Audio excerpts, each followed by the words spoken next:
أعوذ بالله من الشيطان الرجيم. بسم الله الرحمن الرحيم. ولقد يسرنا القرآن للذكر فهل من مدكر.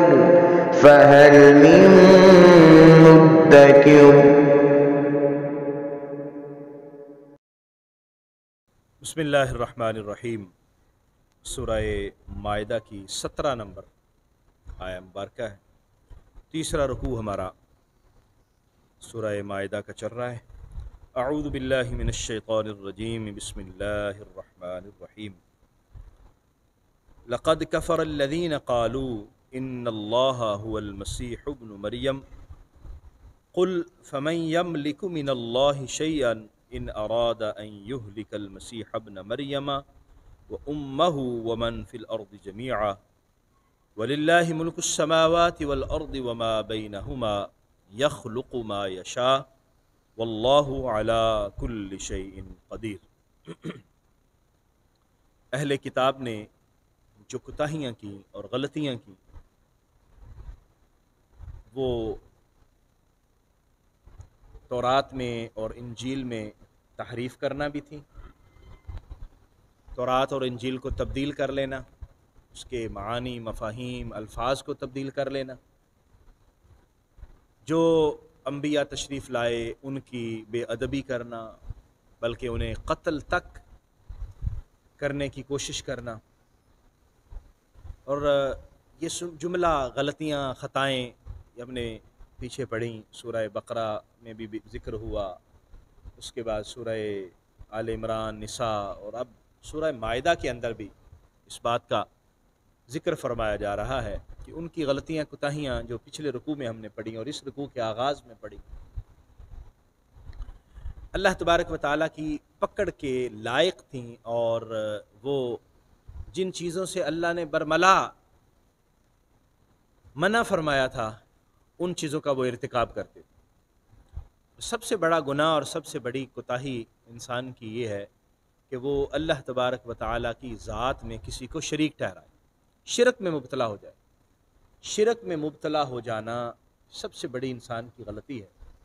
اور یہی بتانے کے لیے سارے نبی تشریف لائے کہ اللہ وحدہ لا شریک ہے، اس کے ساتھ کوئی شریک نہیں ہے۔ اور ان اہل کتاب نے اسی میں ہی کوتاہی کی اور نافرمانی کی۔ لقد کفر الذین، کفر کیا ہے ان لوگوں نے، قالوا، جنہوں نے کہا، ان اللہ هو المسیح ابن مریم، کہ اللہ تبارک و تعالی خود یہ حضرت عیسیٰ ابن مریم ہی ہے، یعنی حضرت عیسیٰ ابن مریم کو اللہ کہہ دیا۔ کچھ گروہ ایسے ہیں نصارہ کے جو کہتے ہیں کہ حضرت عیسیٰ اللہ کے بیٹے ہیں، اور کچھ نے ڈائریکٹ کہا کہ عیسیٰ علیہ السلام خود اللہ ہی ہیں۔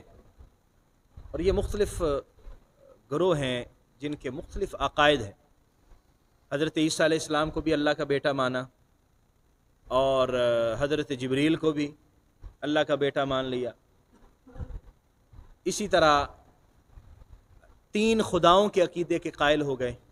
اور یہاں تو ڈائریکٹ کہہ دیا کہ حضرت عیسیٰ خود اللہ ہے۔ فرمایا یہ کفر ہے، اور اللہ تبارک و تعالیٰ نے جو تعلیمات ارشاد فرمائیں اور جو انبیاء کو تعلیمات دے کر بھیجا، یہ ان کا صاف انکار ہے۔ قل، فرما دیجئے، فمن یملک من اللہ شیئا ان اراد ان یہلک المسیح ابن مریم، پھر کون اللہ تبارک و تعالیٰ کے سامنے کسی چیز کا مالک ہوگا اگر اللہ تعالیٰ ارادہ فرما لے کہ وہ حضرت عیسیٰ ابن مریم کو، وامہ، اور ان کی والدہ کو، ومن فی الارض جمیعا، اور جو زمین میں ہیں سارے کے سارے جتنے لوگ ہیں، اللہ ارادہ فرما لے کہ ان کو ہلاک کرنا ہے، ان کی زندگی کا خاتمہ کرنا ہے، اللہ ارادہ فرما لے، تو دنیا میں کون سی ایسی طاقت ہے جو اللہ کو اس کے ارادے سے روک لے؟ بتائیں، کوئی ایسی طاقت جو اللہ کو اس کے ارادے سے روک لے کہ نہیں، حضرت عیسیٰ علیہ السلام کی روح قبض نہیں ہو سکتی، حضرت مریم، حضرت عیسیٰ کی والدہ کی روح قبض نہیں ہو سکتی، یا دنیا کے اندر، کائنات کے اندر جتنے انسان بستے ہیں یا جو کچھ بھی بستا ہے، اللہ تبارک و تعالیٰ انہیں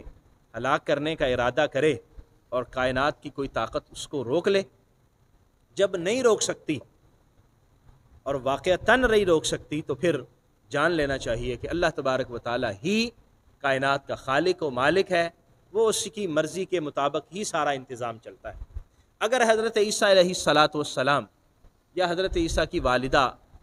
خدا ہیں اور انہیں الہ کہا گیا ہے، تو پھر حضرت عیسیٰ علیہ الصلاۃ والسلام اور آپ کی والدہ حضرت عیسیٰ کو تو اللہ نے زندہ حالت میں آسمان پہ اٹھا لیا، اور خود عیسائیوں کے عقیدے کے مطابق تو حضرت عیسیٰ علیہ السلام شہید ہو چکے ہوئے، وہ سولی پہ چڑھ گئے۔ تو جو سولی پہ چڑھ جائے اور وہ اس دنیا سے رخصت ہو جائے، کیا وہ خدا ہو سکتا ہے؟ خدا تو دائمی بقا ہے، وہ ازل سے ہے، وہ ہمیشہ ہے، ہمیشہ رہے گا۔ باقی ہر چیز کل من علیہا فان ویبقى وجہ ربک ذو الجلال والاکرام، ہر چیز کو فنا ہے، باقی رہنے والی صرف وحدہ لا شریک کی ذات ہے، وہی باقی رہے گی۔ تو خود عیسائیوں کے عقیدے کے مطابق حضرت عیسیٰ تو انتقال کر گئے، شہید ہو گئے، اور ان کی والدہ بھی اس دنیا سے رخصت ہو گئی، تو پھر کائنات کیسے چل رہی ہے؟ جب خدا ہی نہیں ہے کائنات میں، مالک ہی نہیں ہے کائنات کا، تو کائنات کیسے چل رہی ہے؟ اس کا مطلب یہ ہوا کہ یہ عقیدہ سراسر غلط ہے۔ اسلام نے تو ویسے ہی یہ بتایا کہ حضرت عیسیٰ علیہ السلام کو اللہ نے آسمان پہ اٹھا لیا، وہ زندہ ہے، قرب قیامت میں تشریف لائیں گے، لیکن بہرحال وہ بھی اس دنیا سے رخصت ہوں گے، موت ان کو بھی آئے گی، اور حضرت مریم اس دنیا سے پردہ کر گئی ہیں۔ وَلِلَّهِ مُلْكُ السَّمَاوَاتِ وَالْأَرْضِ، اللہ ہی کے لیے ہے آسمان و زمین کی بادشاہت، وَمَا بَيْنَهُمَا، اور جو کچھ آسمان و زمین میں ہے سب اللہ تبارک و تعالیٰ کی ملکیت میں۔ يَخْلُقُ مَا يَشَاءُ، وہ جو چاہے تخلیق فرماتا ہے، وَاللَّهُ عَلَى كُلِّ شَيْءٍ قدیر، اور اللہ تعالیٰ ہر چیز پر قادر ہے۔ اللہ تعالیٰ کی تخلیق ہے۔ حضرت آدم علیہ السلام کو اللہ نے بغیر باپ اور بغیر ماں کے تخلیق فرمایا۔ اگر بیٹا ہونا ہی یا خدا ہونا ہی طے پایا ہے کہ حضرت عیسیٰ علیہ السلام کے چونکہ والد نہیں تھے اور وہ خود تخلیق ہوئے اس لیے خدا ہوئے، تو پھر حضرت آدم علیہ السلام کے بارے میں کیا خیال ہے؟ ان کا تو باپ بھی نہیں تھا اور ماں بھی نہیں تھی۔ تو یہ اللہ تعالیٰ کی مرضی ہے، کسی کو بغیر ماں باپ کے پیدا کر دے،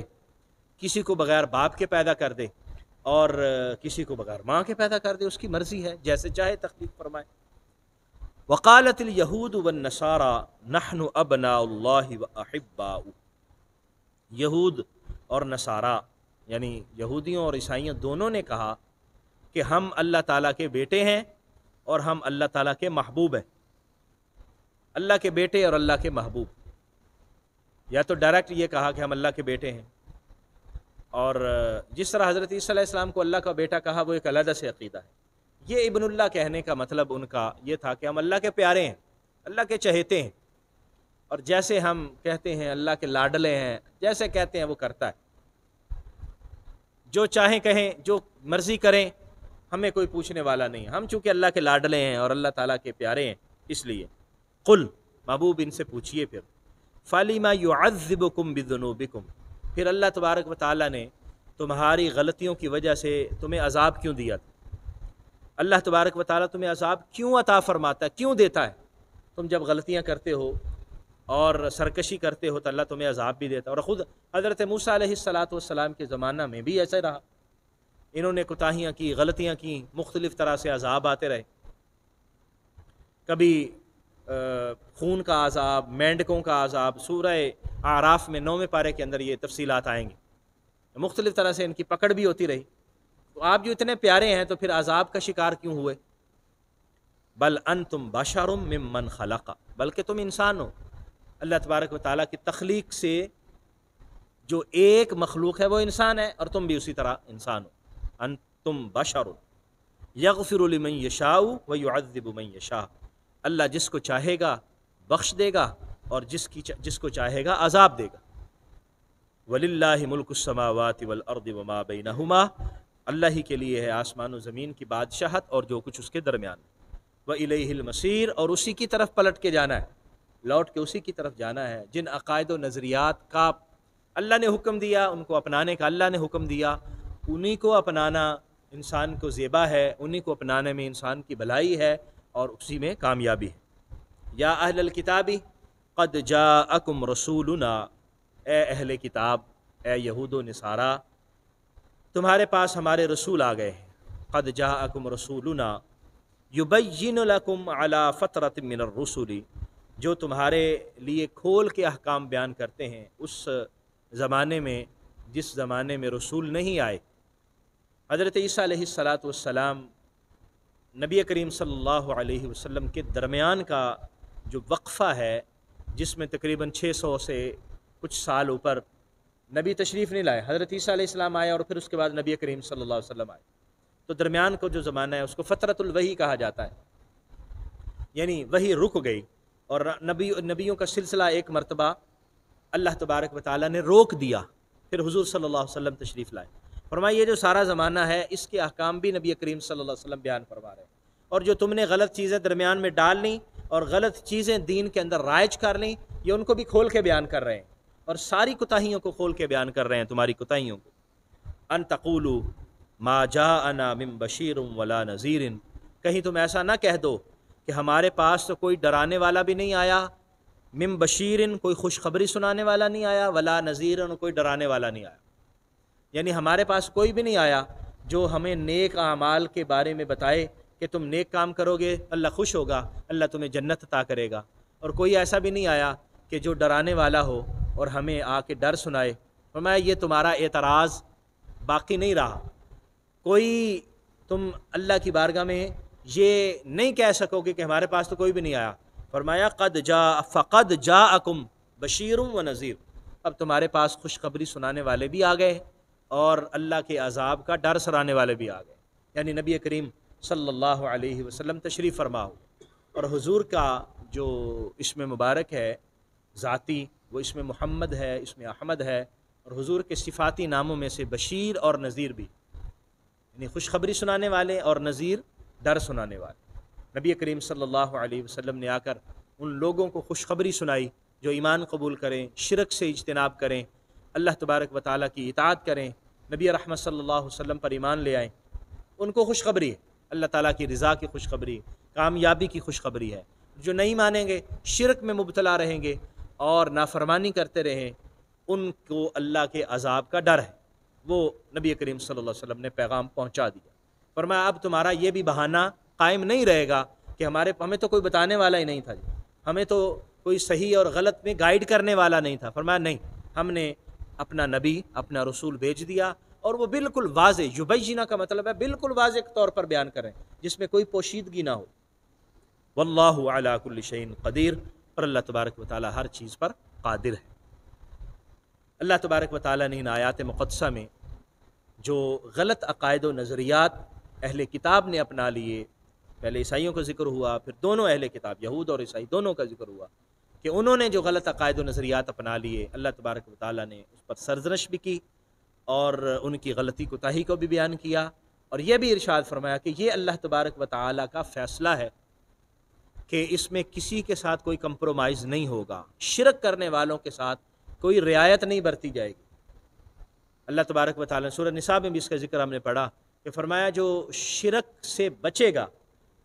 باقی عمل میں کوئی کوتاہی ہو جاتی ہے اللہ معاف فرما دے گا، لیکن شرک کو اللہ معاف نہیں فرمائے گا۔ اس لیے یہ کہنا کہ ہم اللہ کے محبوب ہیں اور ہم اللہ کے چہیتے ہیں،